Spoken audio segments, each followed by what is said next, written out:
신약성경 사도행전 28장입니다. 페이지로 신약 237페이지.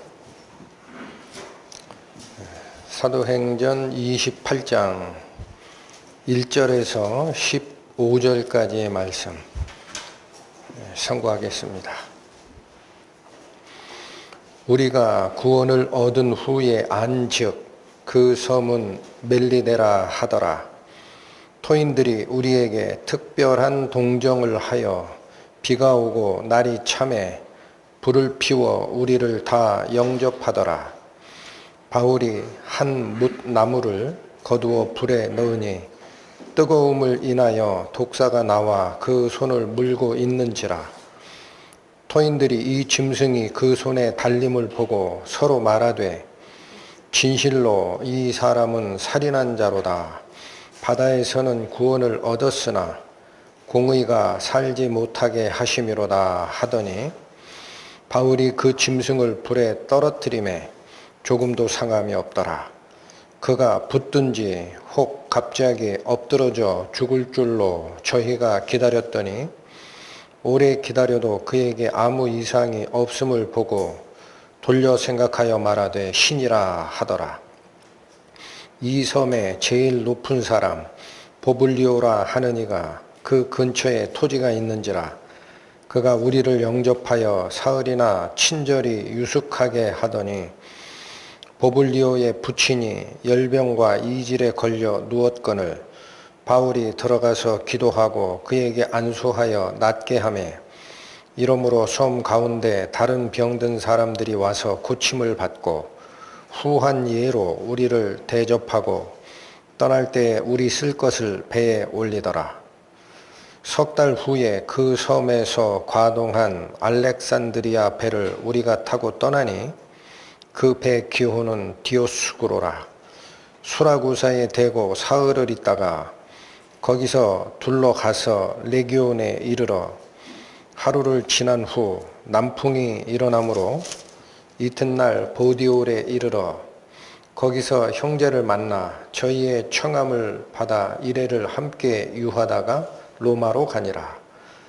거기 형제들이 우리 소식을 듣고 앞비오 저자와 삼관까지 맞으러 오니 바울이 저희를 보고 하나님께 살해하고 담대한 마음을 얻으니라. 기도하시겠습니다. 하나님 아버지, 오늘 하루라는 귀중한 시간을 저희에게 허락하심은 하나님께서 저희에게 주신 생명의 말씀 상고하고 그 말씀 속에서 저희의 삶의 의미를 깨닫고 또한 하나님의 뜻에 맞춰 저희 삶의 행로를 옮겨 놓으라 하시는 하나님의 뜻이 있음을 압니다. 오늘 하루도 말씀을 전하는 저나 말씀을 듣는 각 영혼들의 하나님의 은혜가 함께 하여서 진리의 말씀을 옳게 분별하고 그 뜻에 따라 자기의 인생 목표와 자기가 기뻐하는 길을 그곳에 두는 시간 될 수 있도록 인도하여 주옵소서. 예수님의 이름으로 기도 올립니다. 아멘. 지난주에 저희는 천신만고 끝에, 사람의 보기에 그렇습니다. 천신만고 끝에 배가 파선하기 바로 직전에 어느 섬에 안전하게 이 상륙을 하는 모습까지 살펴드렸습니다. 오늘 살피고자 하는 것은 그 후에 바울과 그 일행들에게 일어났던 내용들이 됩니다. 28장 1절 다시 보십니다. 우리가 구원을 얻은 후에 안즉 그 섬은 멜리데라 하더라. 지난 밤에 급하게 파선하는 배를 피하여 육지에 상륙하노라 정신이 없었던 그들이 아마 아침에 다상륙이 끝나고 나서 봤더니 그 섬 이름이 멜리데라 하더라. 이걸 알게 됩니다. 그래서 여기 멜리데라는 이 명칭은 이 섬은 지금 이름도 비슷합니다. 지금 이름은 몰타입니다. 몰타. 그 이탈리아 반도 밑에 시칠리 섬이라고 있는데 그 시칠리 섬 밑에 조그만한 섬이 하나 있어요. 아마 면적으로 따지면 우리나라 강화도 면적쯤 되는 아주 작은 섬인데 이름이 몰타라고 돼 있어서 멜리데라는 이 말이 지금까지 연결이 된 게 아닌가라는 생각을 합니다. 그런데 그 멜리데, 원래는 멜리테라고 읽히는데 이 멜리데라는 이 명칭은 페니키아어입니다. 페니키아어. 페니키아, 가끔 말씀을 드렸죠. 신약 성경에 나오는 베니게, 어느 지역을 나타내는 말인가요? 이스라엘 위쪽에 있는 두로와 시돈 지역, 그 지역이 예수님 오시기 전 한 300년 정도까지 굉장히 큰 해상 무역 왕국을 형성하고 있었던 지역입니다. 그 지역이.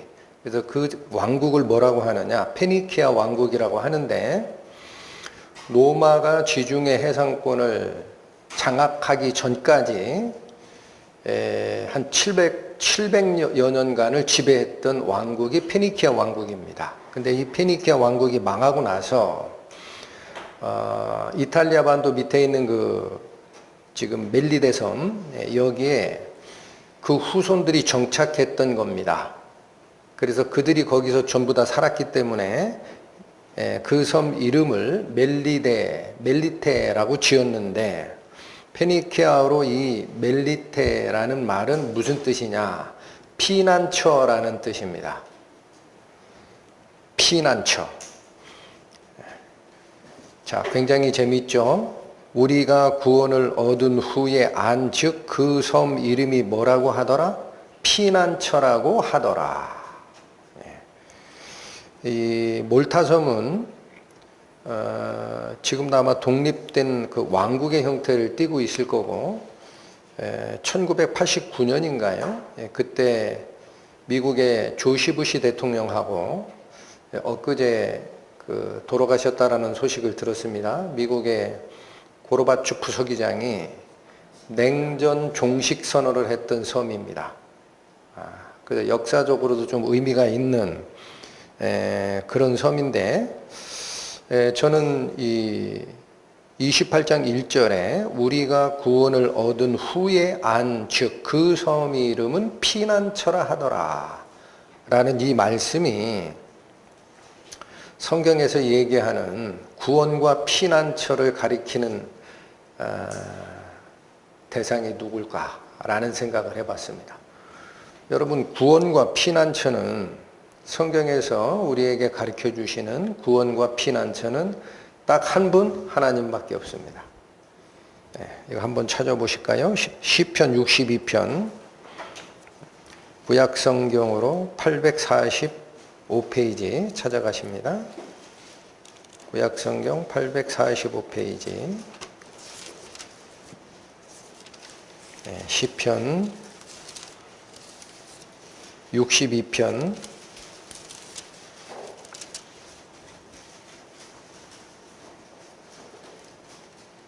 시편 62편 5절에서 7절까지 보시면, 나의 영혼아 잠잠히 하나님만 바라라.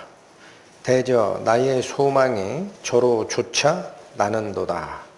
오직 저만 나의 반석이시요 나의 구원이시요 나의 산성이시니 내가 요동치 아니하리로다.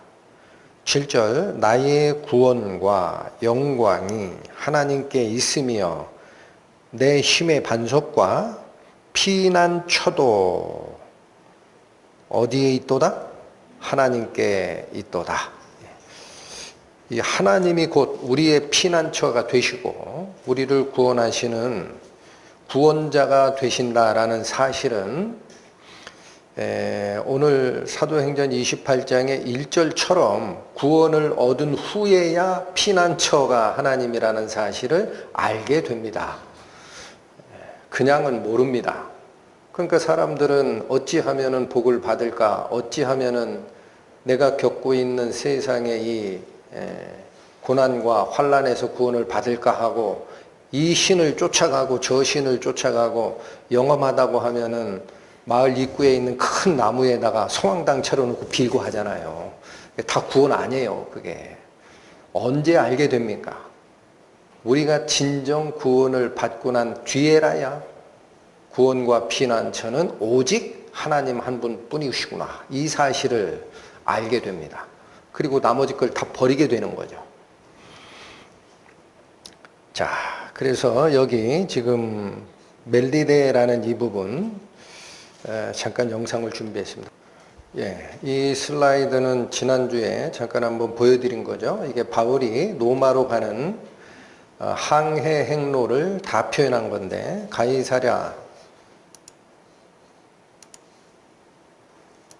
여기 가이사랴에서 출발해서 시돈에 갔다가 연안여객선을 타고 구브로 섬을 뒤로 싹 돌아서 무라에서 요 알렉산드리아에서 출항한 공물선으로 갈아탑니다.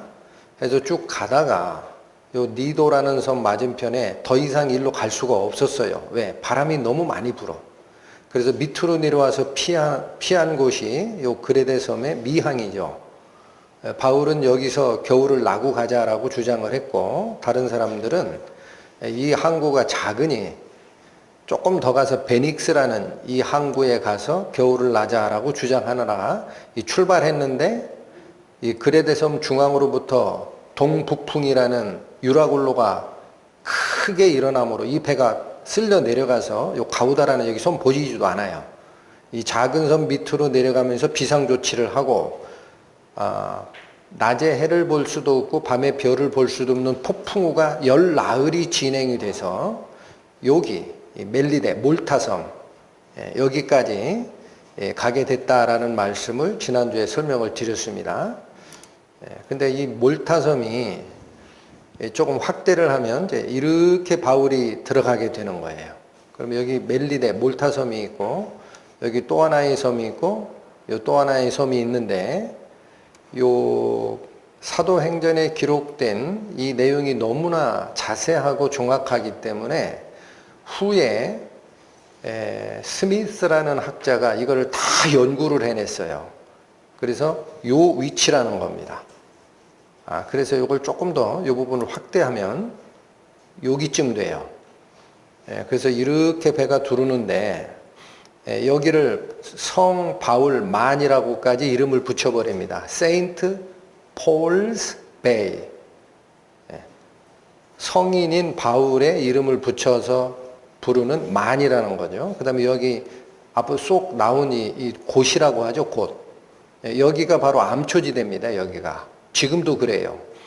그래서 그 바다에서 암초에 부딪히는 파도 소리를 가지고 육지에 가까워졌구나라는 것을 사공들이 짐작했다라는 말씀 드렸죠. 그래서 이걸 피해서 좌초 지점은 여기쯤 된다고 합니다. 그래서 지금도 요 조그만 섬이 있는데 이 섬이 바울 섬이에요. 세인트 폴스 아일랜드에 이 섬이. 그리고 여기 바울을 기념하는 교회가 여기 서 있던 유적도 지금 있습니다. 어찌됐든 이 섬 때문에 여기서 내려오는 물과 이렇게 돌아가는 물이 여기서 만납니다. 그래서 사도행전에 보면 뭐라고 돼 있어요? 두 물이 합쳐 흐르는 곳을 맞아서 배를 거기에 좌초시켰다라고 되어 있습니다. 그래서 정확하게 이 지점이다라고 설명을 해내는 모습이 있습니다.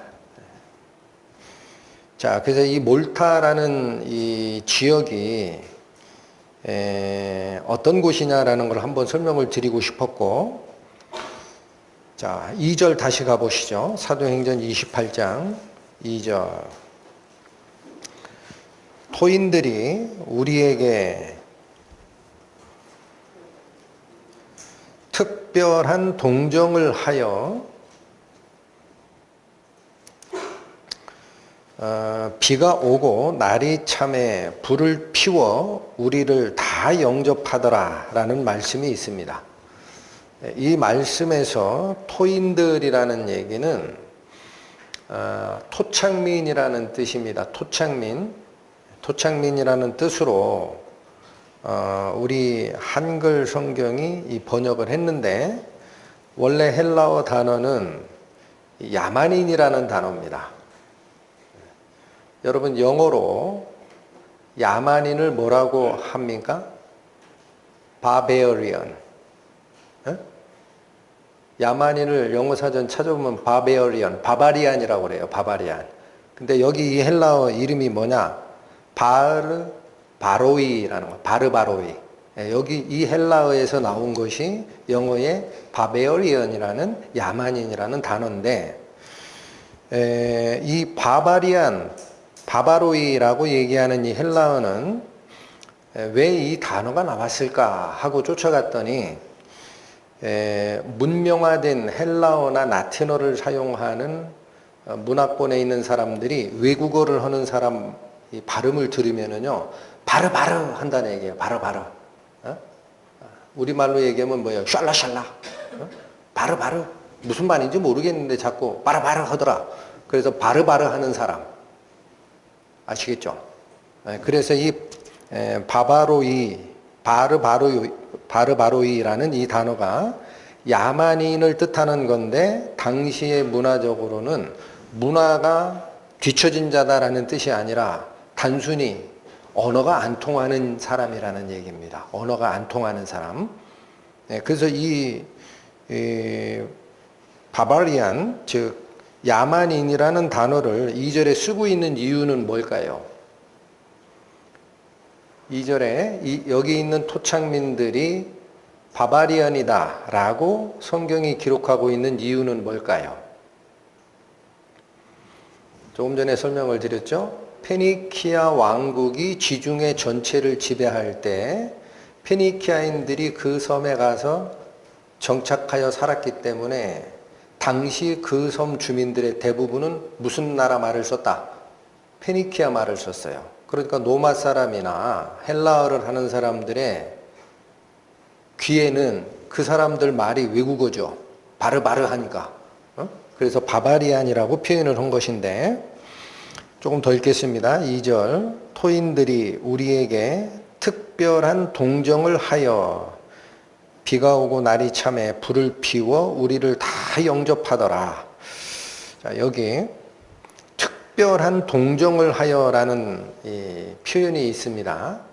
그럼 여기서 얘기하는 이 특별한 동정이라고 할 때 이 동정이라는 단어는 정확하게는 인간애를 얘기합니다. 인간애, 사람 사랑하는 마음.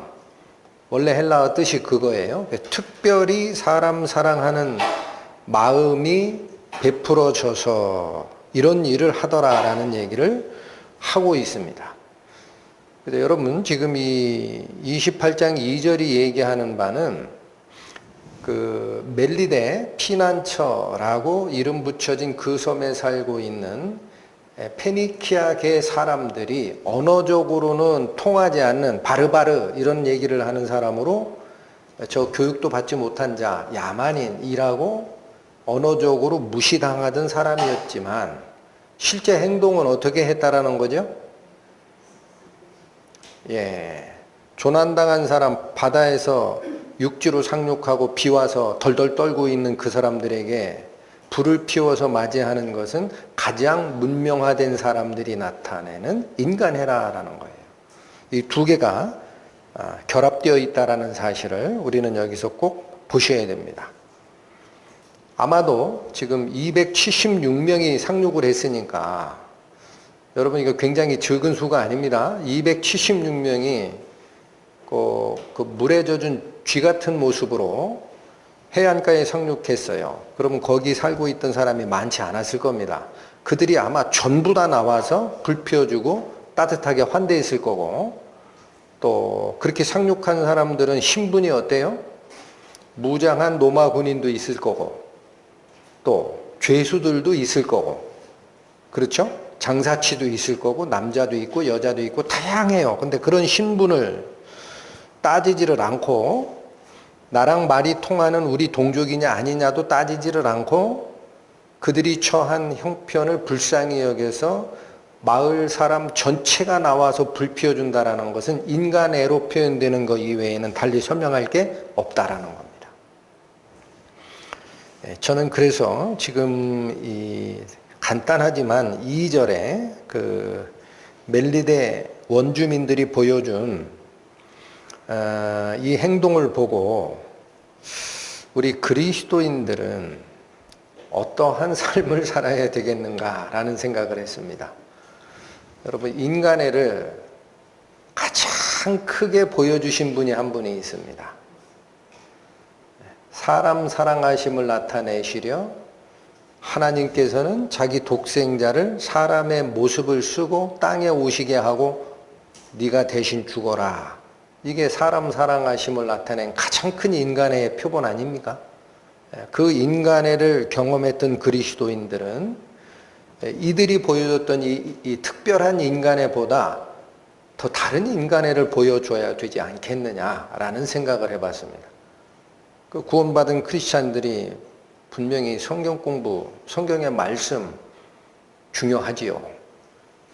그래서 그 진리의 말씀을 이해해서 머리에 넣고 또 내 머릿속에 깨달아진 그 말씀을 가지고 말을 일사불란하게 논리정연하게 다른 사람에게 전하는 것도 중요하지만 사실은 뭐가 앞서야 됩니까? 크리스찬 그러면 가슴 속에 내가 받았던 특별한 인간애, 예수 그리스도로부터 받은 특별한 인간애를 품고 살아야 진정한 크리스찬이 아니겠나. 그럼 우리가 보여야 하는 그 인간애라는 것은 다른 게 아닙니다. 물론 헐벗고 굶주리고 하는 사람 구제하는 것도 인간애지요. 그러나 그거 말고 그들이 어디로 가는 지금 운명에 처해 있다. 지옥에 끌려가는 운명에 처해 있다. 이 사실을 알면 구령의 열정이라는 표현을 씁니다. 신학용어로 구령의 열정. 그게 뭐예요? 영혼, 구할 구. 영혼을 구하는 열정을 발휘해서 지옥으로 끌려가는 그들을 어찌하면 살려낼까 하고 만사 제껴놓고 마을 사람 전체가 나와서 300명 가까이 되는 조난객들을 따뜻하게 불피워 맞이하듯이 우리가 그런 쪽에 시간을 쏟는 것이 곧 참된 그리스도인의 삶의 방식이 아니겠나, 그 생각을 해봤습니다. 3절 갑니다. 바울이 한 뭇 나무를 거두어 불에 넣으니 뜨거움을 인하여 독사가 나와 그 손을 물고 있는지라. 여기 3절의 상반절을 잘 보시면 그 토착민들이 보여줬던 특별한 인간애가 발동되는 또 하나의 한 사람이 보입니다. 누굽니까? 사도 바울입니다. 여러분, 이 성경에 기록되어 있다고 그냥 넘어가지 마시고 사도 바울은 어떤 사람이에요? 지금 이 상황에서 아마도 가장 돌봄을 받아야 할 사람일 겁니다. 그렇죠? 나이 늙었고 늙은 몸으로 초겨울에 차디찬 바닷물을 널빤지 하나에 의지해서 육지까지 안전하게 오느라 아마도 기진맥진했을 거예요. 그 사람이. 그러나 276명을 따뜻하게 불피워주는 그 마을 사람들의 모습을 보고 사도 바울은 늙은 몸을 이끌고 뭐를 모으러 다닌 거죠? 땔감. 땔감을 스스로 모으고 있다고요. 젊은 사람들이 모은 게 아닙니다. 누가 모았어요? 그 늙은 바울이 하는 거예요. 늙은 바울이. 그래서 한뭇 나무라는 것은 나무 한아름이에요.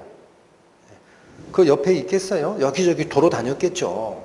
불 꺼지는 거 보고 안 되겠구나. 나라도 가서 나무까지 주워다가 이들 따뜻하게 해줘야지. 그 속에 바로 진정한 그리스도인의 가슴이 있는 거예요. 그래서 그거를 한뭇 나무를 거두어다가 불에 넣어서 불이 꺼지지 않게 하려고 하는데 문제가 생겼죠. 3절의 하반절, 뜨거움을 인하여 독사가 나와서 그 손을 물고 있는지라. 아마도 이 초겨울 단계가 되면은 독사는 동면 준비에 들어갑니다. 뱀들은. 그래서 이 뱀의 움직임이 굉장히 약해져서 바울은 원래 시력이 안 좋은 거 알고 계시죠? 여기저기 나무떼기 주워 오다가 그 속에 있는 뱀이 있는 줄 모르고 같이 집어온 것 같아요. 얘가 이제 잘 움직이지 않는 상태인데 불에 딱 들어가니까 동면 상태로 들어가려고 하던 뱀이 깨버린 거예요. 그리고 여기 바울의 손을 꽉 물어버린 겁니다. 4절, 5절, 6절까지 봅니다. 4절, 토인들이, 이 토착민이라는 뜻이다 그랬죠? 토착민들이 이 짐승이 그 손에 달림을 보고 서로 말하되 진실로 이 사람은 살인한 자로다. 여러분,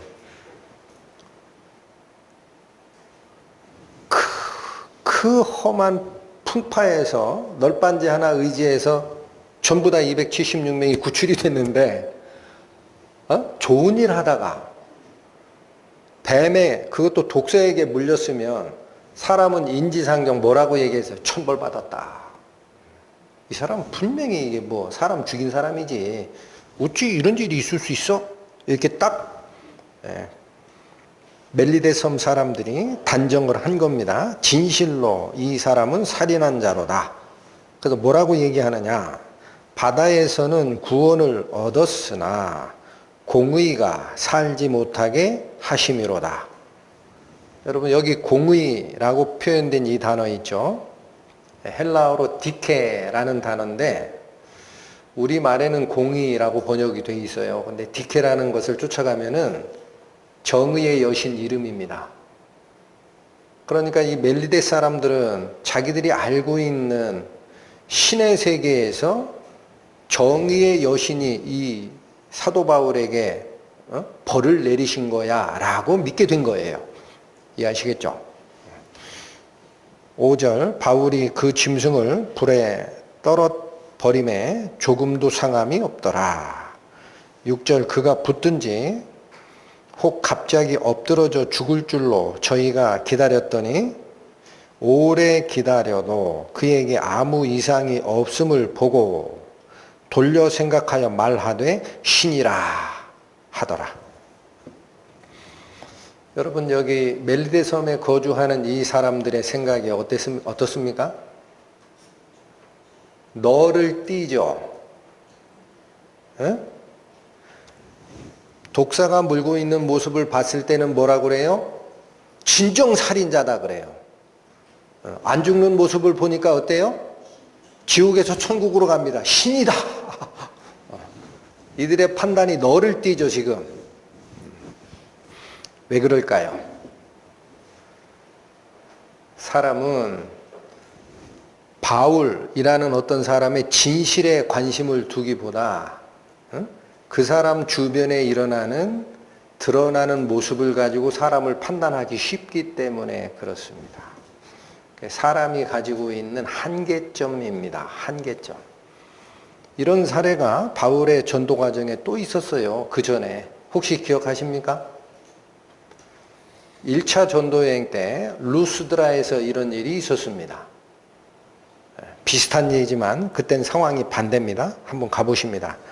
사도행전 14장 211페이지 8절에서 12절을 보십니다.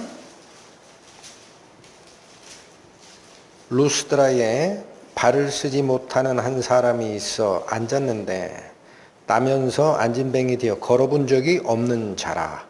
바울의 말하는 것을 듣거늘 바울이 주목하여 구원받을 만한 믿음이 그에게 있는 것을 보고 큰 소리로 가로되 네 발로 바로 일어서라 하니 그 사람이 뛰어 걷는지라. 무리가 바울의 행한 일을 보고 루가오니아 방언으로 소리질러 가로되 신들이 사람의 형상으로 우리 가운데 내려오셨다 하여 바나바는 스스라 하고 바울은 그 중에 말하는 자이므로 험해라 하더라. 여러분, 바로 이 루스드라 지방이 기독교가 유대인 회당이 퍼지지 못한 시골 지방 토착신앙에 매여서 사는 사람들의 고향이었습니다. 기억나십니까? 그래서 여기는 제우스 신을 모시는 신당에 있는 지역이에요. 그러니까 무슨 얘기예요? 바울이 복음을 전하러 갔는데 나면서부터 안진뱅이 된 자를 딱 바라보고 이 자가 구원을 받을 만한 믿음이 있구나를 안 후에 명하기를 내 발로 일어서라 했더니 일어선 거예요. 그러니까 이런 걸 본 적이 없거든. 그러니까 루스드라에 있는 그 원주민들이 뭐라 그래요? 뭐라 그래요? 신이라 그러잖아요. 어디 그래요? 11절 무리가 바울의 행한 일을 보고 루가오냐 방언으로 소리질러 가로되 신들이 사람의 형상으로 우리 가운데 내려오셨다. 신이다. 이 일을 할 사람은 신밖에 없다. 그리고 뭐라고 하느냐. 그때 바나바와 바울이 1차 전도행에 같이 다닐 때니까 바나바는 뒤에 근엄하게 서 있는 분이에요. 그러니까 이분이 어르신이야 해서 스스, 제우스, 또 앞에서 복음 전하고 말 전하는 이 말쟁이 바울은 제우스 신의 명을 전달하는 전령의 신이 헤르메스입니다. 그 험에 이렇게 붙였어요. 자, 그러면 이들은 바울이 한 안진뱅이를 일으키는 기적을 딱 보자마자 자기 눈에 보이는 게 그것밖에 없으니까 뭐라고 얘기한 거죠? 신들이 사람의 모습을 쓰고 이 땅에 내려오신 분이야. 한 분은 제우스 신이고 한 분은 헤르메스 신이야. 해서 뒤에 제사장들이 소잡아가지고 와서 제사 드리려고 하죠. 처음에는 그랬어요. 그런데 19절 가보십니다.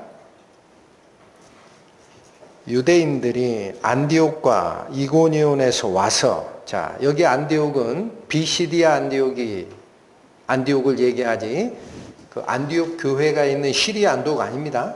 비시디아 안디옥과 이고니온, 즉 바울이 루스드라 지방으로 오기 전에 전도했던 그 앞 두 마을, 거기서 유대인들이 여기까지 온 거예요. 비시디아 안디옥과 이고니온으로 와서 무리를 초인하여 돌로 바울을 쳐 죽은 줄을 알고 성 밖에 내어 치는 일이 생깁니다.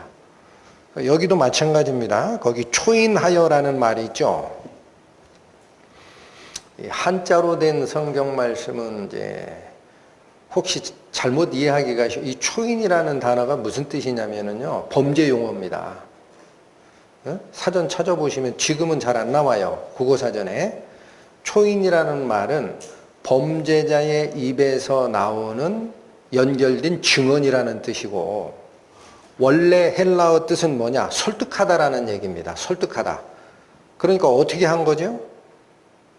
바울이 비시디아 안디옥, 이고니온 전도하면서 유대인들이 자꾸 반대하니까 루스드라까지 와가지고 기적을 행했는데, 여기 원주민들이 안진뱅이 일으키는 걸 보고 신이다라고 얘기했었지만 여기서 온 유대인들이 이 무리들을 설득해버린 겁니다. 설득을 했다라는 얘기예요. 초인하다라는 얘기가.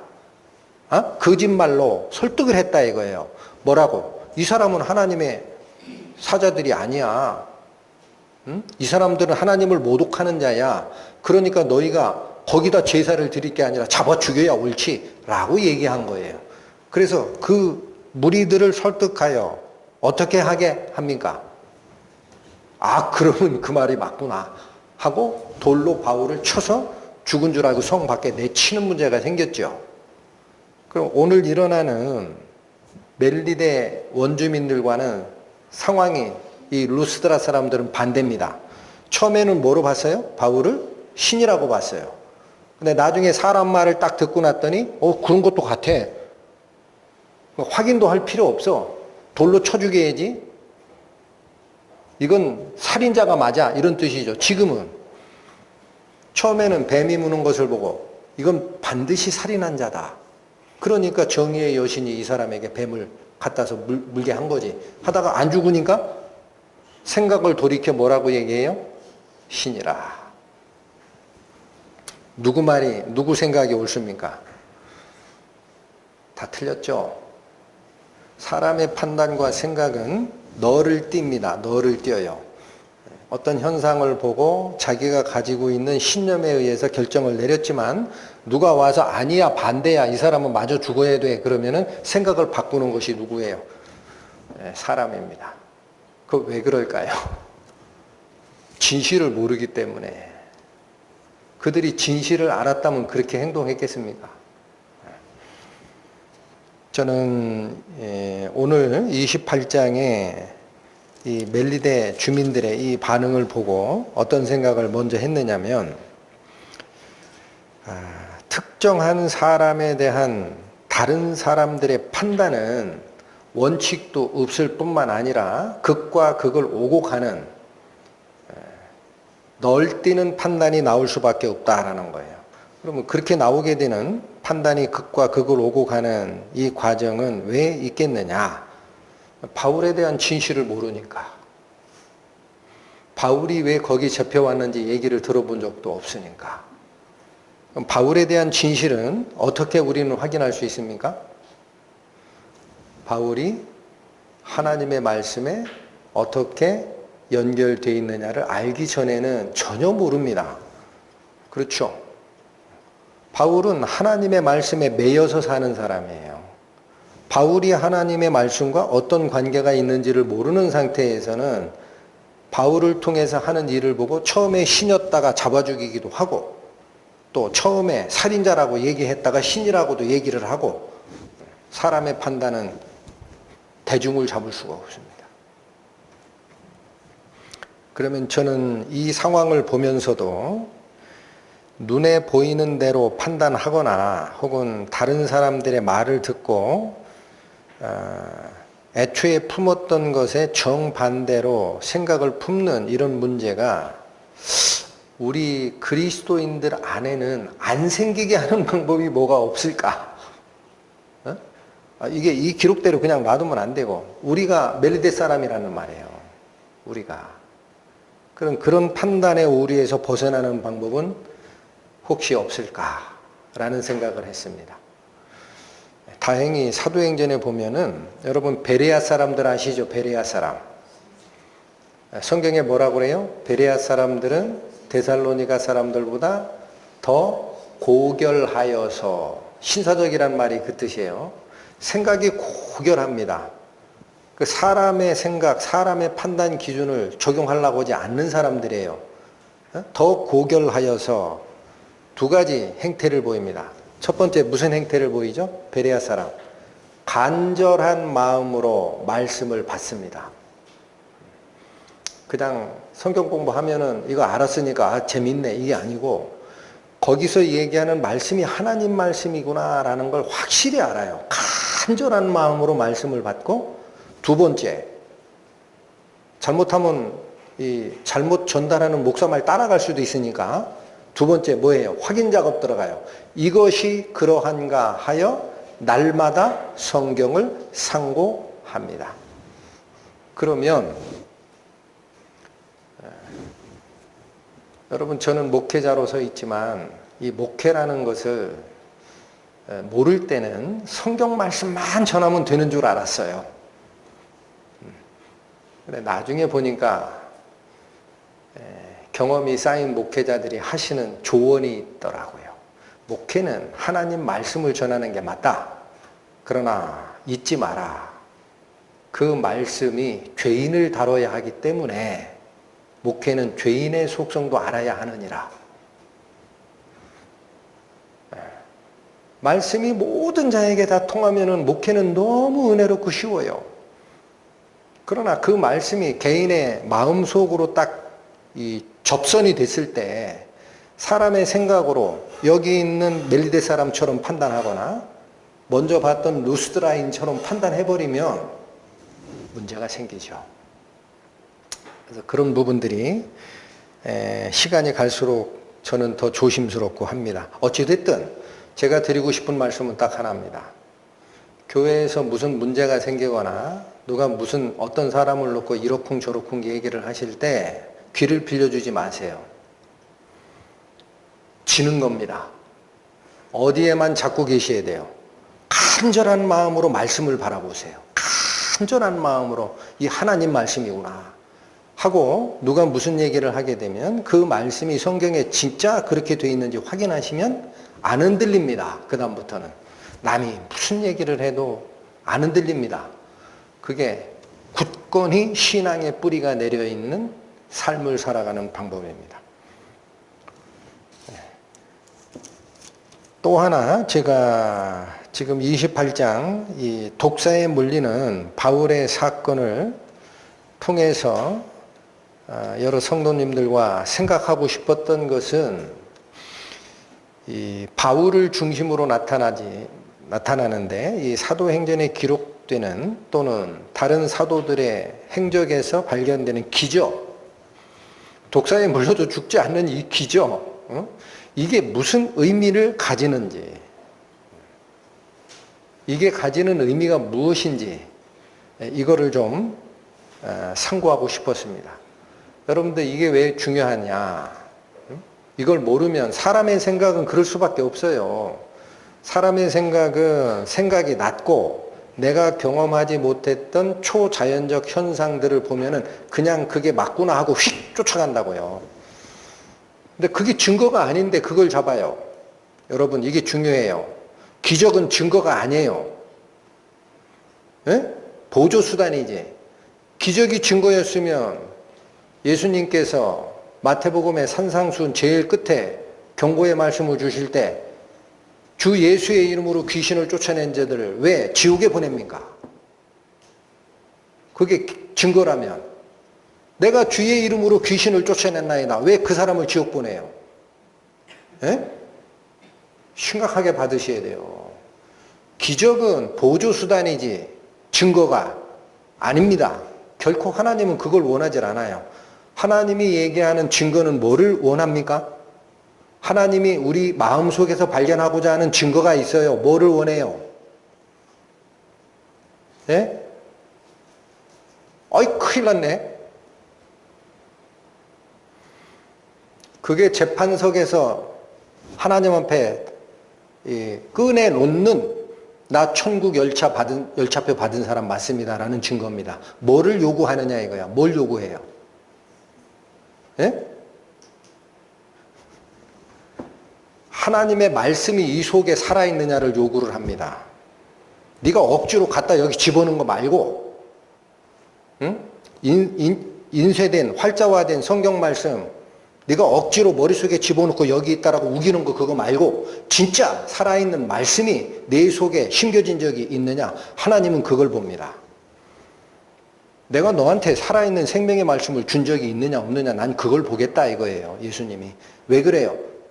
불법을 행하는 자들아 내가 너를 모른다. 나에서 떠나라. 왜 예수님이 모른다고 그래요? 하나님의 생명의 말씀을 준 적이 없기 때문에. 도둑질 했으면 했지. 그 사람이 도둑질한 거예요. 하나님은 준 적이 없어. 굉장히 심각하게 받으셔야 됩니다. 굉장히 심각하게 받으셔야 돼요. 정말로 살아있는 말씀이 나를 인도한 적이 있느냐? 자, 그래서 다시 그렇다면 기적이 분명히 사도들의 행적에서 같이 따라다니는데 이게 증거가 아니라면 무슨 의미를 갖느냐? 여러분 마가복음 16장 보십니다. 신약성경 85페이지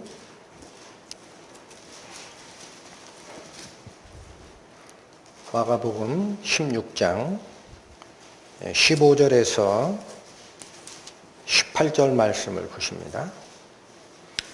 예수님께서 하신 말씀입니다. 또 가라사대 너희는 온 천하에 다니며 만민에게 복음을 전파하라. 여러분 15절 뭘 명령하고 계십니까? 네, 복음 전파입니다. 16절 믿고 세례를 받는 사람은 구원을 얻을 것이요 믿지 않는 사람은 정죄를 받으리라.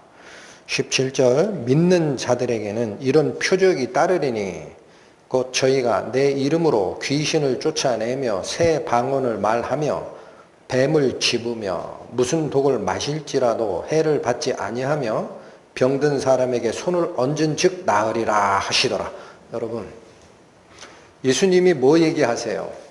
믿는 자에게는 이런 표적이 따르리니 그러죠. 믿는 자가 됐다라는 얘기는 무슨 얘기입니까? 15절 복음이 내 안에 싹을 틔우고 생명활동이 시작된 자가 전제 조건입니다. 기적이 앞서고 복음이 뒤를 따르는 게 아니고, 아시겠죠? 주인은 누가 앞서가는 거예요? 복음이 앞서가는 거예요. 그러면 필요하면 뭐가 따라가요? 기적은 뒤에서 따라가는 겁니다.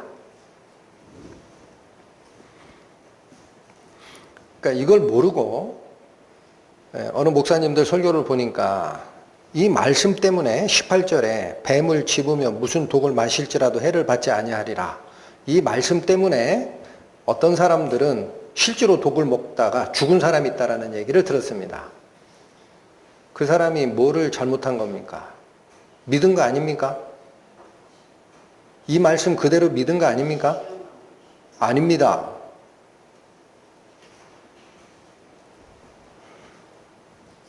하나님의 말씀이 진짜인지 가짜인지 시험하겠다라는 뜻이었기 때문에 그는 하나님을 시험하다가 죽은 겁니다. 분별하실 줄 알아야 돼요. 여러분 처음에 예수 그리스도께서 광야에서 40일간 금식할 때에 사탄이 와서 시험 3가지 하죠. 첫 번째, 배고프지? 저 돌로 떡덩이를 만들어서 네 배 채워라. 두 번째 뭐예요? 성전 꼭대기로 올라가서 뛰어내리라. 천사가 너를 보호하여 다치지 않게 하리라. 예수님 그 말 그대로 따라요, 안 따라요?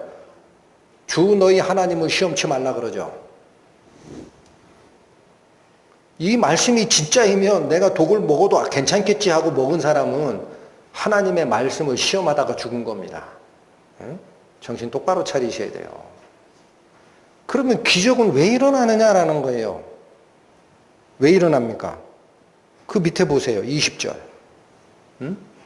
답을 주신다고요. 성경은 항상. 20절. 제자들이 나가 두루 전파할세. 뭘 전파했어요? 15절에 있었던 말씀, 온 천하를 다니며 만민에게 복음을 전파하는 거예요. 제자들은 기적을 원한 게 아니에요. 복음을 전파했어요. 할세. 자, 이제 잘 보십시오. 주께서 함께 역사하사 그 따르는 표적으로 말씀을 확실히 증거하시니라. 여러분, 기적을 뒤따르게 하는 일은 누가 하시는 일이라 그래요? 주께서 하시는 거예요. 하나님께서. 왜 하세요? 왜? 말씀을 확실히 증거하기 위한 보조수단으로 이거를 쓰신다라는 거예요, 하나님이. 아시겠죠? 그러니까 보십시오. 루스드라라는 1차 전도여행 때 통과했던 지역, 비시디 안디옥, 이고니온, 루스드라, 더베를 통과하는데 바울 일행이 루스드라 지방만은 회당이 없어요. 거긴 저 시골 마을이에요. 그래서 제우스 신을 모시는 신당이 있었던 토속신앙밖에 없는 곳이야. 그런 곳에 말씀을 전할 때는 바울을 통해 희한한 기적이 나가게 하는 겁니다. 왜 그렇게 해야 됩니까? 그래야 이 말이 그 사람들이 생각하는 신적인 하나님의 말씀이구나 라는 거를 알게 하니까. 필요하니까 하는 거예요. 여기 멜리데 섬에도 이 독사에 물리는 사건을 하나님이 일으키시는 이유가 뭡니까? 이 사람들은 똑같이 야만적인 신앙 속에만 있었지 하나님을 안 적이 없기 때문에 그렇게 역사를 해 주시는 거예요. 그런데 이제 생각하십시오. 성경 말씀이 다 완성이 됐어요. 이 말씀은 곧 하나님이라고 선언이 나갔어요. 빠진 게 없어요. 요한계시록 제일 끝에 뭐라고 이미 도장을 찍어 놓으셨습니까? 여기 기록된 말씀 중 하나라도 빼면 하늘에 있는 복의 참여함을 빼해 버릴 것이요. 이 말씀에 하나를 더하는 자는 지옥의 형벌을 그에게 더하리라. 움직이지 말라. 이게 다 전파된 곳에는 기적이 안 나가는 거예요. 그래서 지금 이 시간도 있죠. 기독교 신앙을 모르고 성경도 모르고 하는 저 오지에 복음을 전하러 가는 선교사들이 있습니다. 그들에게는 기적이 나갑니다. 그들은 그렇게밖에는 하나님이 인도하는 방법이 없어요. 이걸 들어봤어야 알지. 예? 예수라는 얘기를 들어봤어야 알지. 그러니까 그런 곳에서는 기적이 일어납니다. 누가 하시는 거예요? 주께서 표적과 기사로 이 말씀이 하나님 말씀이야 라는 걸 확실히 증거할 필요가 있구나 하면 하나님이 하시는 거지. 이해되셨습니까? 그러니까 내가 믿음 안에 있는지 없는지를 확증하려고 기적을 손을 대는 자는 하나님을 시험하다가 지옥에 떨어집니다. 기억하세요. 하나님이 요구하는 증거는 그게 아닙니다. 내 속에 살아있는 생명의 말씀이 뿌리를 내리고 생명을 움트는 작업이 있었느냐, 하나님이 그걸 보시는 거예요. 여기뿐만이 아닙니다. 여러분, 사도행전 14장 다시 돌아가 보시죠. 아까 찾았던 그곳인데 사도행전 14장 211페이지 3절 보십시오. 3절. 여기도 이고니온에서 복음을 전할 때 일어났던 사건입니다. 사도행전 14장 3절. 두 사도가, 이거 누구를 얘기하는 거냐? 바나바와 바울. 두 사도가 오래 있어 주를 힘입어 담대히 말하니. 자, 여기 잠깐 끊습니다. 바나바가 됐던 바울이 됐던 힘써 오랫동안 한 일은 말씀을 증거한 것밖에 없어요. 그렇죠? 다시 읽을까요? 두 사도가 오래 있어 주를 힘입어 담대히 말하니. 그렇죠? 그들이 언제 기적에 신경을 썼습니까? 그런데 말하니, 여기도 잘 보세요. 주께서 누가? 하나님이 개입하시는 거예요. 바나바와 바울이 기적을 하려고 한 게 아닙니다. 주께서 저희 손으로 표적과 기사를 행하게 하여 주사 자기 은혜의 말씀을 증거하셨다. 왜 표적과 기사가 일어난다고요? 이 말이 하나님 말씀이야. 그걸 알려주고 싶을 때 하나님께서 하시는 거예요. 지금은 이걸로 충분합니다. 뭐가 부족합니까? 천체를 운행하시는 하나님의 능력, 북편 하늘을 하나님께서 허공에 피시고 노아 홍수를 다 일으키시고 그 많던 물을 무더기같이 남극과 북극에 쌓으시고 바다를 저 밑으로 내려서 깊은 물을 곳간에 두시는 그 내용들이 어디 한치라도 틀립니까? 무슨 기적이 더 필요합니까? 내 마음을 열지 않기 때문에 그런 말이 무슨 뜻인지 모르고 지나가는 거지. 재미있는 성경 옛날 전설 들었다? 이렇게 생각하는 거지. 아닙니다. 그 말이 진실이면 모두 진실이에요. 여러분, 노아 홍수를 명했던 하나님 말씀이 진실이고 북편 하늘을 허공에 펴신 그 말씀이 진실이면 무엇이 진실입니까? 구원받지 못하면 지옥 간다는 말이 진실인 거예요. 왜 모르시냐고. 1.1핵이라도 남김없이 갚기 전에는 결코 그 지옥에서 못 나오리라 선언하신 예수님의 말씀이 진실이라고. 그건 가짜고 그것만 진짜입니까?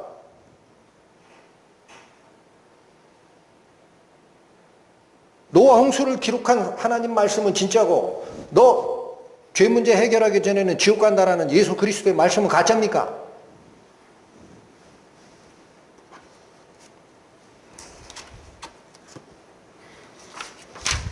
다시 오늘 본문으로 돌아오십니다. 사도행전 28장. 하나님의 말씀이 살아서 각 사람의 영혼에 비수처럼 찌르는 시기가 있기를 하나님 앞에 기도합니다. 반드시 겪어야 됩니다. 그래야 내가 회개할 수 있어요. 머릿속에서 백날 맴맴 돌아봐야 소용이 없습니다. 그거 가짜입니다. 꼼짝 못하게 찌를 때가 있습니다. 내 영혼 속에 비수가 꽂힙니다. 하나님 살려주십시오. 큰일 났습니다. 나의 모든 인생을 다 걸겠습니다. 하나님 제발 살려주십시오. 그 소리가 나와야 됩니다. 그게 회개입니다. 반성문 쓰는 게 회개가 아니고.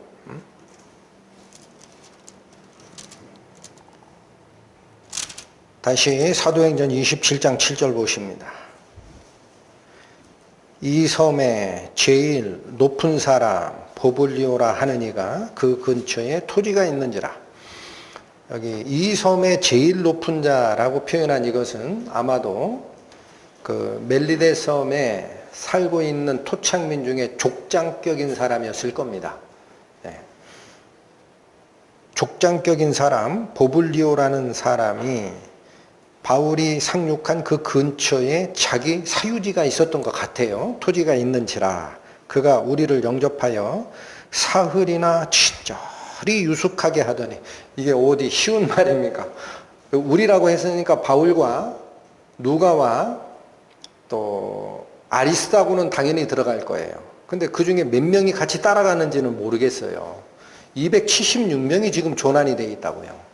각 집에 다 분산해서 수용을 했다 하더라도 어마어마한 인원일 텐데, 족장격인 보블리오라는 이 사람은 솔선수범 바울 일행을 집에 사흘이나 묵힙니다. 8절, 보블리오의 부친이 열병과 이질에 걸려 누웠거늘 바울이 들어가서 기도하고 그에게 안수하여 낫게 하였다. 여러분, 그 주석서를 보면 이 지역에서 먹는 염소젓, 위생 처리가 덜 돼서 그런지 염소젓에 섞여 있는 미생물로 발생하는 질병이 바로 이 열병과 이질이라는 거예요. 이질이 뭐예요? 설사죠, 설사. 근데 이게 길게는 뭐 몇 달 간답니다. 어찌 잘못 알면, 앓고 있으면 체력이 약하신 분들은 생명도 위협을 받고.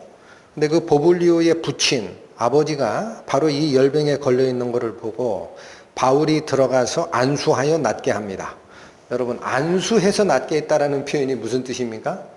바울의 능력이 아니었다라는 뜻입니다. 하나님의 능력이 임하게 하여 낫게 하였다. 9절, 이러므로 섬 가운데 다른 병든 사람들이 와서 고침을 받았다. 여러분, 저기 이 7절, 8절, 9절을 읽으시면서 어떤 생각이 드시나요? 그 예수님의 처음에 복음을 전하던 그 모습이 혹시 안 떠오르십니까? 예수님이 복음 전할 때 병든 자, 눈먼 자, 절름발이, 문둥병자들이 수없이 많은 사람 걸쳐매고 예수님 앞에 놓으면 예수님께서 모든 병을 다 고치셨죠. 저는 그 모습이 여기 그대로 재현됐다라고 보는 거예요. 그러니까 복음이 처음 전파될 때는 그런 방식을 쓰시는 거예요, 하나님께서. 바울의 손을 통해. 그런데 여기 아무리 읽어도 바울이 멜리데 섬에 복음 전했다라는 얘기가 없죠. 어떻게 했을 것 같아요, 여러분? 여기 얼마 동안 이렇게 머물죠? 3달 머뭅니다. 겨울 3달 동안 이 멜리데 섬에 머물면서 이 일을 한 건데, 희한하게도 28장에는 병 고쳤다라는 얘기만 언급이 있지 바울이 복음 전했다라는 얘기는 없어요. 그럼 바울이 병만 고치고 가만히 있었을까? 여러분 생각은 어떻습니까? 뭔 소리? 아마도 바울이 아무 얘기를 안 하려고 결심을 하고 여기다가 그 미싱으로 박아도 입이 근지러워서 얘기했을 거예요. 그분은 그런 분이에요. 섭는 복음을 전했을 겁니다. 그 모습이 다시 한번 보세요. 아까 사도행전 14장 루스드라의 상황과 지금 이 멜리데 섬의 상황이 굉장히 유사합니다. 이방 종교밖에 모르는 야만인들에게 전하는 패턴이기 때문에. 근데 14장 다시 가보시면 211페이지 사도행전 14장 13에서 15절, 아까 12절까지 읽었는데 마저 보겠습니다. 13절, 성박 스스 신당의 제사장이, 여기 스스는 제우스예요. 성박 제우스 신당의 제사장이 소와 화환들을 가지고 대문 앞에 와서 무리와 함께 제사하고자 하니, 누구한테 제물 드리려고 하는 거죠? 바나바와 바울이 제우스와 헤르메스 신의 현신이다라고 생각했기 때문에 그들 앞에 제사 지내려고 하는 거죠. 14. 두 사도 바나바와 바울이 듣고 옷을 찢고 무리 가운데 뛰어 들어가 소리질러 15절 가로되 여러분이여 어찌하여 이러한 일을 하느냐? 우리도 너희와 같은 성정을 가진 사람이라. 바나바와 바울이 첫 번째 밝힌 게 뭡니까? 우리나 당신이나 똑같은 인간의 성품을 가진 사람일 뿐입니다 라는 거예요. 내가 신의 성품을 가진 자가 아니다. 여러분과 똑같은 성품을 가진 자다. 이게 첫 번째 선언이고, 이어지기를 너희에게 복음을 전한 것은 이 헛된 일을 버리고 천지와 바다와 그 가운데 만유를 지으시고 살아계신 하나님께 돌아오라 함이라. 기적의 눈먼 자들 앞에 바울은 무슨 얘기를 하는 겁니까? 우리 신 아니야. 우리가 이 얘기를 목 놓아 외치는 이유가 너희가 바로 그 쓸데없는 우상을 쫓아가는 그거 다 버리고 우리를 만드시고 세상을 만드시고 지금 운행하시고 살아계신 하나님, 그 하나님께로 돌아와야 된다는 얘기를 하는 건데 제우스신 얘기하고 헤르메스신 얘기하면 되겠습니까? 여러분 그거 속는 겁니다. 이렇게 얘기한 거예요. 그럼 바울이 여기 멜리데 섬에서 이 기적을 행할 때 사람들이 오 신이여 그랬어 그렇게 얘기하지 않았겠어요? 아까 그랬잖아요. 뱀이 물렸는데 바울이 손을 딱 떨어서 뱀이 불에 딱 떨어지는 걸 보고 죽을 줄 알았더니 안 죽어? 생각을 돌려 신이라 하더라. 신이라고 얘기했을 거 아니에요. 바울은 뭐라고 대답했겠어요? 이 사람들 그 생각 고치라는 뜻이야 지금. 그 얘기 하지 않았겠습니까? 이 성경에 명문화되고 기록되지 않은 사안들을 그 속에 숨겨져 있는 은혜를 설명을 하다 보면 제가 목소리가 커집니다. 여러분 그래서 잘 보십시오. 지금 몰타섬의 인구 구성 98%가 기독교인입니다. 우연입니까? 사도 바울이 전한 그 복음이 열매를 맺은 거예요. 물론 카톨릭입니다. 옛날에 복음이 전해졌던 곳이기 때문에 그래요. 98%가 기독교인입니다. 또 5세기경 성경학자이신 제롬이라는 분이 있어요. 제롬. 이분이 신구약 성경 전체를 라틴어로 번역한 불가타역, 벌게이트 성경을 번역한 사람입니다. 근데 그 제롬에 의하면 이 섬에 있는 족장 보블리오가 구원을 받고 멜리데 섬의 초대 장로가 돼서 복음을 전하다 순교했다라고 얘기를 합니다. 성경에는 없지만. 자, 그러니까 저는 28장에서 왜 바울이 복음 전했다는 얘기를 안 하느냐, 그건 여러분들이 찾아라는 뜻인 것 같아. 바울이 어떤 행적을 걸어왔는지 보면 다 안다. 뭐 귀찮게 그런 얘기 다 쓰고 앉았냐. 응? 결과가 그렇게 나오는 걸 보여주신 것 같고. 여러분 신기하지 않습니까? 다시 돌려 생각해 보세요. 항해를 시작할 때부터 지금 이 상태까지 몰타섬에 복음을 전해야 되겠다라고 생각한 사람은 아무도 없어요. 바울도 그런 생각은 못했어요. 바울이 한 생각은 뭐였어요? 노마로 가야 된다라는 거예요. 노마로 가는데 항해하다가 겨울이 와요. 그러니까 크레타섬 미항에 그냥 여기서 겨울을 나자라고 얘기했죠. 바울이 언제 계속 가자 그랬어요. 여기서 겨울 나야 된다. 그렇죠? 거기서 겨울을 났으면 몰타섬에서 3개월 동안 복음 전할 기회 있어요? 없어요? 없어요. 다른 사람들은 뭐라고 주장했어요? 크레타섬 미항 거기 조그만 구석쟁이 항구에서는 겨울을 나기 불편하니까 조금 더 가서 베닉스라는 항구에 가서 겨울을 나자. 그 둘 다 어느 섬에 있는 거예요? 크레타섬 항구예요. 하나는 이쪽 항, 하나는 저쪽 항이지. 그러니까 바울이 됐든 선주나 다른 승객들이 됐든 바다를 지나가서 몰타섬에 가겠다는 생각은 꿈에도 해본 적이 없습니다. 크레타섬에서 겨울을 나는 게 맞다라고 생각을 한 거예요. 그런데 그걸 누가 트신 겁니까? 하나님이 트시잖아요. 미항에서 출발해서 베닉스로 가려고 딱 했더니 남풍이 살살 불어주는 거야. 야, 득의 했다. 우리 생각이 맞아. 하고 배를 딱 띄우는 순간 크레타섬 중앙으로부터 유라굴로라는 광풍, 예, 뭐예요? 동북풍이라 그러죠. 확 몰아치면서 배가 밑으로 가게 하고 하나님께서 풍랑 중에 14일을 인도하셔서 도착하게 한 곳, 그게 어딥니까? 피난처, 멜리데. 누가 하신 거예요? 예?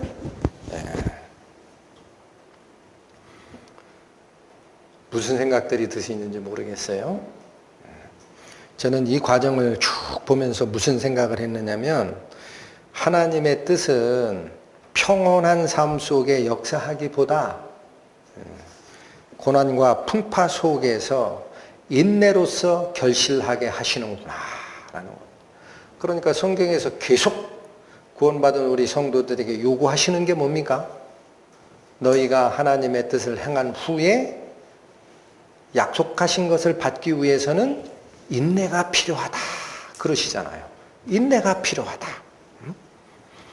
그러니까 여러분, 저를 포함해서 성경 공부를 하거나 설교 말씀을 통해서나 하나님의 뜻이 발견이 되고 너 이렇게 사는 게 맞지 않느냐 그런 소리가 들리시면 그게 고난과 인내를 요구한다 하더라도 나 싫어요, 못해요 이러지 마시고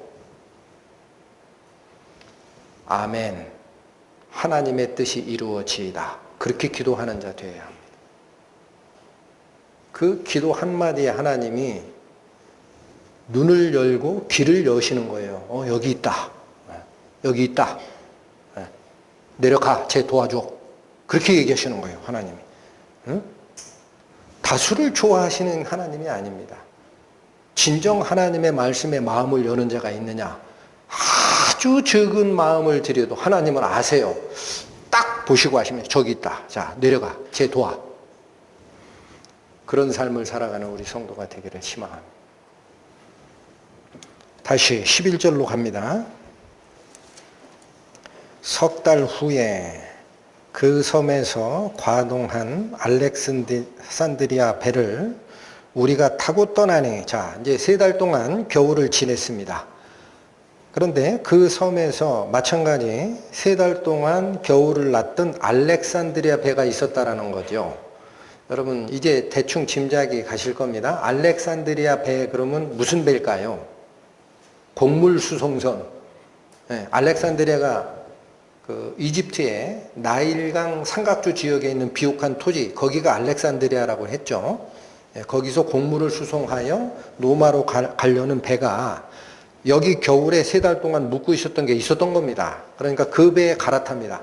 자, 왜 꼭 알렉산드리아 배를 탈까?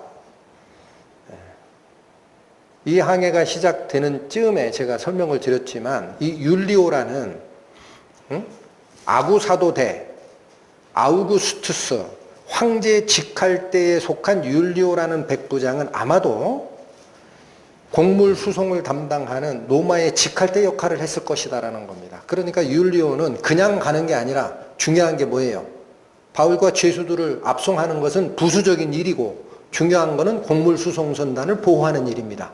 그러니까 요 배에 또 타는 겁니다. 알렉산드리아 배에 타고 가는데 그 배 기호가 뭐라고 그래요? 디오스구로.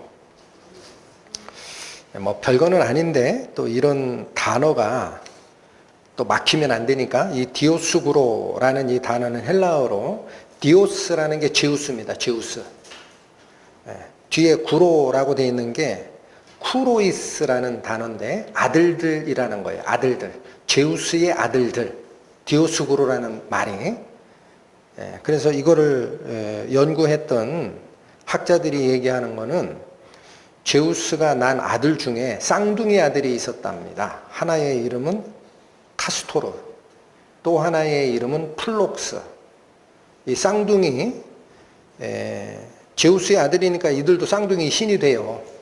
그래서 이 쌍둥이 신이 해상 풍파를 막아주는 제일 유능한 신들이다라고 항해자들이 생각을 했기 때문에 배의 맨 앞대가리 있죠.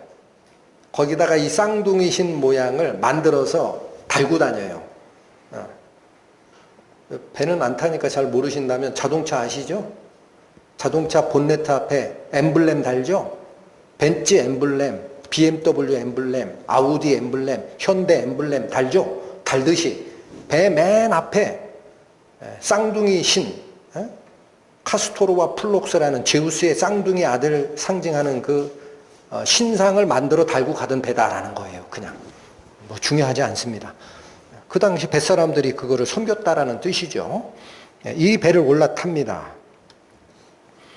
12절 수라구사에 대고 사흘을 있다가 거기서 둘러가서 레기온에 이르러 하루를 지난 후 남풍이 일어나므로 이튿날 보디올에 이르렀다. 그 다음 14절 거기서 즉 보디올에서 형제를 만나 저의 청함을 받아 이레를 함께 유하다가 노마로 가게 됩니다. 여기도 잠깐 슬라이드 보시죠. 자, 아까 보여드렸던 멜리데 섬의 좌초 지점에 대한 지도였고요. 여기가 멜리데입니다. 굉장히 작죠? 강화도만 합니다. 면적이. 여기서 3달 동안 겨울을 난 이 배가 수라쿠사가 여기입니다. 이게 시칠리 섬이라고. 여기가 이탈리아 반도죠. 거기랑 원래는 붙어 있었다고 해요. 근데 지진 때문에 이게 떨어졌다라고 하는데 요 섬의 수도격인 수라구사에 가서 3일을 기다립니다. 3일을 기다린 이유는 성경에는 안 나오는데 제가 유추하기로 요 시칠리 섬도 이탈리아 반도에서 필요한 밀과 곡물을 생산해내는 곡창지대입니다. 여기가. 그래서 아마도 여기서 추가적으로 곡물을 싣지 않았을까 그런 생각이 있고 사흘을 있다가 다음에 레기온으로 갑니다. 이건 아마 하룻길 정도 갔을 거예요. 근데 여기서는 남풍이 불어주기를 기다리다가 남풍이 불 때를 타서 올라갑니다. 거기 그렇게 돼 있죠. 13절에 거기서 둘러가서 레기온에 이르러 하루를 지난 후 남풍이 일어나므로 이튿날 보디올에 갔다. 이게 한 90km 정도 된다는데 남풍을 받아서 하루 만에 갑니다. 여기가 보디올이고 14절에 보면은 이 보디올에 거주하는 형제들하고 일주일 동안 14절에 그렇게 되어 있죠. 거기서 형제를 만나 저희의 청함을 받아 이레를 함께 유하다가 노마로 가니라. 일주일 동안 같이 거할 시간의 여유를 가진 이유를 이 곡물수송선이 이 보디올이 곡물수송의 최후 이 항구래요. 그러니까 실었던 곡물 다 내려놓는데 한 일주일 걸렸겠죠. 율리오 백부장이 그게 주 임무니까. 압송되어 가는 바울은 그 일이 끝날 때까지 기다릴 수밖에 없죠. 그때 또 자유를 준 겁니다. 백부장이. 그래서 이 지역에 살고 있는 형제들과 일주일 동안 교제를 가지고 다음에 육로로 올라가는데 그 다음 정착지가 아비오라는 거예요. 이 아비오 광장이라고 합니다. 우리말에는 아비오 저자. 그러니까 노마에서 약 70km 정도 떨어진 곳이라고 하고 조금 더 올라가면 삼관이라는 곳이 나오죠. 삼관은 한자인데 석삼에 여관할 때 관자입니다. 그러니까 세 개의 여관이 있었다라고 굉장히 유명했던 여관 같아요. 그 숙박하는 그곳이 여기서부터 한 5km 정도 떨어진 곳인데 노마에 있는 형제들이 여기까지 마중 나왔다라는 얘기입니다.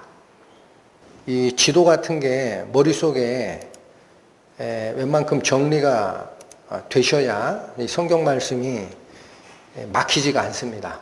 뭐 레기온이 어떻고 수라쿠사가 어떻고 보디올이 어떻고 아비오가 어떻고 삼관이 뭐야 이러실까봐 지도를 만들어서 드렸고 중요한 거는 14절에 보시면 거기서 이게 어디서?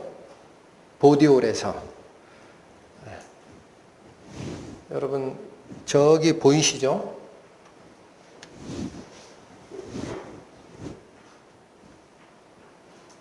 속으로 또 끼쳐야 되겠네. 여기 보이죠? 여기 보디올? 여기 보디올 그러니까 옛날 지명이라 어딘지 모르는데 이게 그 유명한 나폴리입니다. 이탈리아 나폴리 항해. 나폴리. 굉장히 아름다운 곳이죠. 켜주시고. 어쨌든 그 보디올 저기에 가서 그러니까 배가 가야 되는 맨 마지막 귀착지입니다. 거기에 도착해서 아마도 곡물을 하역하는데 일주일 정도 걸렸을 것 같아요.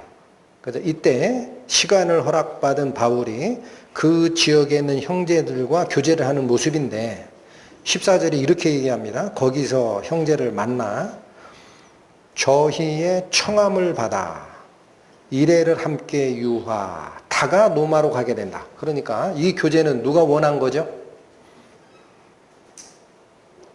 저 나폴리 항에서 일주일 동안 교제를 했던 그 교제는 바울이 원했다라는 표현을 쓰지를 않고 누가 원했다. 그 형제들이 청했다라고 그래요. 우리 교제 좀 하자. 그래서 이게 어떻게 된 걸까라고 봤더니 여러분 지금 로마로 가는 이 항해길을 시작하기 전에 다시 예루살렘으로 돌아오는 항해를 시작하기도 전에 어디에서? 고린도 지역에서 로마에 있는 형제들에게 로마서라는 서신서를 씁니다. 알고 계시죠? 그때 로마서에 바울이 내가 왜 굳이 로마에 가서 형제 자매를 만나고 싶은지를 얘기한 구절이 있습니다. 잠깐 가보실까요? 로마서 1장 신약 239페이지입니다. 로마서 1장 11절 내가 너희 보기를 심히 원하는 것은 자 바울이 로마에 있는 형제들을 보기를 얼마나 원했는지 나오죠. 심히 원하는 것은 무슨 신령한 은사를 너희에게 나누어 주어 너희를 견고하게 하려 함이니 여러분 바울이 로마로 가서 거기 있는 형제들을 만나고 싶다라는 가슴에 이 뜻이 뭐였느냐? 뭔가 영적인 은혜를 좀 나눠주고 싶은 게 있다라는 겁니다. 영적인 은혜, 신령한 은사. 이거를 그들에게 나눠주고 싶어서 내가 너희를 보고자 밤낮으로 원한다. 그 영적인 은사가 뭘까? 13절. 형제들아, 내가 여러 번 너희에게 가고자 한 것을 너희가 모르기를 원치 아니하노니 이는 너희 중에서도 다른 이방인 중에서와 같이 열매를 맺게 하려 함이로되 지금까지 길이 막혔도다. 여러분 13절에서는 좀 구체화시킵니다. 영적인 은사를 나눠주고 싶어서 너희들에게 가고 싶다라는 말을 11절에서 했다면 13절에서는 좀 구체적이에요. 그 영적인 은사를 뭐라고 표현합니까? 열매를 맺게 하려고 한다라는 겁니다. 자, 여러분 여기 잠깐 보십시오. 이 편지를 받았던 로마에 있는 형제자매들이 바울이 온다라는 소식을 듣고 바울 사도 먼저 보냈던 편지에 영적인 은사 얘기하시고 오매불만 그거 전해주고 싶다 하시면서 열매 맺는 삶을 얘기하셨잖아요. 그 얘기 좀 해주세요 한 거예요. 일주일 동안. 이 말이 나폴리항 성경 명칭으로 보디올 항구에 거주하던 형제들이 그렇게 바울을 청해서 일주일 동안 교제합시다 했던 내용입니다. 저는 다시 돌아봅니다. 이들은 보디올에 거주했던 로마의 형제자매들은 죄사함을 알아요, 몰라요? 알아요, 몰라요? 죄사함을 받았으니까 형제라고 하는 거죠. 형제 자매는 예수 그리스도의 피로 죄사함을 얻고 하나님의 양자 입적된 자 가지는 명칭입니다. 분명히 죄사함을 얻은 자야. 근데 바울이 얘기하는 로마 서신의 얘기도 영적인 은사를 더 나눠주고 싶은 게 하나가 있다. 또 구체적으로 뭐다? 그게 열매 맺는 삶이 뭔지 알려주고 싶다라는 거예요. 여러분 기억하실 게 이겁니다. 저희가 아직 하나님의 인도나 하나님의 은혜를 다 알 수는 없는데 죄인이 회개하고 그리스도의 피에 구속함으로 의롭다함을 얻은 자가 되는 것을 칭의 구원이라고 합니다. 의롭다 칭해줬다라는 거예요. 칭의. 예수 그리스도의 피를 보고 예수 그리스도의 피에 죄값이 치러진 자들은 하나님의 눈에 보기에 네가 의로워서가 아니라 그리스도의 피가 의롭기 때문에 너는 의롭다라고 칭해 줍니다. 그게 칭의의 구원입니다. 그런데 로마의 보디울에 있는 형제들이 그건 얻은 자예요. 그러나 아직 바울이 전해주고 싶었던 게 뭐다라는 거죠? 그거 말고 영적인 은사가 있다. 성령이 우리에게 임하여 우리를 끌고 가는 과정에 나타나는 은혜가 있다. 그 은혜가 뭐다? 열매 맺는 삶이다. 성령이 우리에게 역사하시면 무슨 열매가 맺힙니까? 무슨 열매가 맺힙니까? 성령의 열매가 맺히죠. 너무 쉬워요? 성령의 열매가 맺히면 우리가 어떻게 바뀌느냐? 베드로 서신에 있는 것처럼 그리스도의 형상을 닮은 자 되도록 바꿔가십니다. 그게 성령의 열매입니다. 그리스도의 형상을 닮아가는 자로 바꿔내는 것이 성령의 열매입니다. 무슨 얘기인지를 모르시는 분들이 있어요. 관심도 없고. 칭의의 구원이 다가 아니고 이건 출발선에 쓴 거예요. 죽어있는 자가 생명을 얻은 거예요. 100m 달리기 스타트 라인에 쓴 거예요. 이제 아직 구원받지 않은 사람은 죽어있는 거고. 여기가 끝이 아니에요. 여기서 자꾸 인생을 향유하려고 하시면 안 돼. 이게 출발선이야. 어디가 목적지야. 예수 그리스도의 성품을 닮아가는 길. 이걸 성령의 인도함을 따라서 쭉 나가다 보면 성령의 열매가 나옵니다. 그러한 삶을 성경에서는 뭐라고 얘기합니까? 거룩함을 온전히 이루라. 한자로 얘기하면 성화. 그리스도의 거룩함으로 바뀌어가라. 복음이 전파되는 곳에 그래서 칭의의 구원, 죄사함의 구원만 얘기가 되는 것은요, 반쪽짜리 구원입니다. 아셔야 됩니다. 굉장히 위험합니다.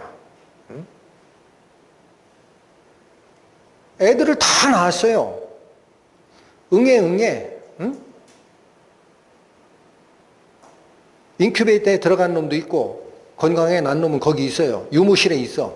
근데 얘네들이 10년이 돼 20년이 돼도 계속 젖병만 빨고 있으면은 그게 은혜로워 보여요? 그 낳아놓은 부모들이 걱정이 태산 아닙니까? 제가 왜 저러지 그러지 않겠어요? 때 되면은 단단한 식물을 먹고 걸어 움직이고 필요할 때 전쟁에 임하기도 하고 자라가야 되는 거 아닙니까? 여러분, 저희 말씀사랑교회에서 계속적으로 얘기하는 게 이겁니다. 그게 뭔 얘기인지를 모르는 분들이 너무 많은 것 같아요. 안타까워요. 성경이 얘기하는 거고 나는 그렇게 안 살래. 이렇게 생각하시는 분들이 많아. 바울이 그렇게 로마서에서 얘기하고 싶었던 게 뭐냐? 너희에게 영적인 은사를 나눠주고 싶은 게 있다. 열매 맺는 삶이 있다. 구원이 처음이 시작이지 그게 마지막이 아니야. 아직 도착한 게 아니라니까. 나와 똑같이 가자. 바울이 얘기하는 게 뭐죠? 나는 얻었다 함도 아니요 이루었다 함도 아니라 오직 앞에 있는 표대 그리스도를 향하여 지금까지 달려온 건 신경도 안 쓰고 오늘도 앞을 향하여 달려 나가노라. 그게 바울이 얘기하는 신령한 은사를 전해주고 싶다. 이 말에 보디올에 거하던 당시 이탈리아에 살던 형제들이 일주일간 교제를 청한 겁니다. 얘기 좀 하자. 응? 이거 자기들만 들었겠어요? 이제부터는 육로죠. 로마에 있는 형제한테 전했을 겁니다. 7일 동안의 기간이 있어요. 가서 전하라. 로마에 바울이 왔다고. 그러니까 형제들이 어디까지 맞으러 나와요? 제일 멀리 나온 사람은 아비오 광장까지 옵니다. 로마에서 70km입니다. 그 다음 55km 정도 되는 삼관, 세 여관이 있는 지역까지 온 사람도 있어요. 집에서 기다려요. 마중 나와요. 여러분 여기 15절에 앞비오 저자와 삼관까지 맞으러 오니라는 단어에 맞으러라는 단어 있죠. 이 단어는 굉장히 특이한 단어입니다. 헬라어로. 발음대로 읽어드리면 아판테신이라고 읽히는 단어입니다. 아판테신. 뜻은 이 단어가 언제 쓰이느냐면 어떤 귀빈이 어느 도시를 방문하게 되면 도시의 대표단이 집에 있으면 안 됩니다. 그 예의에 어긋나요. 도시의 대표단이 이 사람이 귀빈인 걸 알면 대표단을 꾸려서 마중 나와야 됩니다. 그래서 영접을 먼저 하고 우리 마을로 가시지요 하고 호의하여 들어가는 행동, 그걸 아판테신이라고 부릅니다. 아주 특이한 단어입니다. 맞으러 나오니 할 때 이 단어가. 이 단어가 언제 쓰이느냐면, 그럼 나중에 한번 찾아보세요. 마태복음 25장에 보면 10처녀의 비유 있죠. 5처녀는 미련하고 5처녀는 슬기로워서 기름을 준비한 자, 기름을 준비하지 않은 자가 있었는데 신랑이다, 맞으러 나오라, 이 소리가 들리죠. 그때 맞으러 나오라라는 그 단어가 아판테신입니다. 그러니까 로마에 거주하는 그리스도인들이 삼관과 앞비오 광장까지 바울을 맞으러 왔다라는 얘기는, 그리고 그들이 같이 가요. 이 아판테신이 그거예요. 어느 도시에 방문하려는 귀빈이 있을 때 집에서 맞는 거는 예의가 어긋납니다. 대표단을 꾸려서 나가서 마중하고 자기 마을에 들어올 때까지 호의해서 들어오는 거예요. 그러니까 이 이후에 바울의 행적은 겉으로 드러나는 것은 죄수로 체포된 몸이죠. 맞죠? 로마 군병들에게 묶여서 가는 신세죠. 근데 영적인 모습을 보란 얘기예요. 영적인 모습. 영적으로는 지금 무슨 모습으로 하는 거예요? 천국 백성들이 나와서 영접하고 양쪽에서 호위병사로 들어가는 겁니다. 로마에. 로마 입성이 이렇게 기록됩니다. 바울의 로마 입성이. 그래서 이 모습은 그들이 무슨 관계가 있었겠어요? 편지로 서신 한 번밖에 주고받은 적이 없는 사이예요. 근데 왜 이런 환대를 합니까? 주를 모시듯이? 예수님을 모시듯이 바울을 맞으러 나가는 이유가 뭡니까? 말씀으로 하나가 됐기 때문에. 말씀으로 하나가 됐기 때문에 만사 제쳐놓고 거기까지 나가는 거예요. 여기서 바울이 힘을 얻습니다. 15절 다시 한번 읽고 마치겠습니다.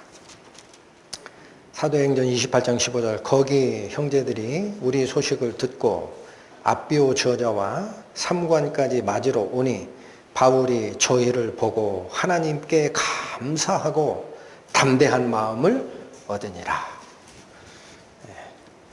기도하시겠습니다.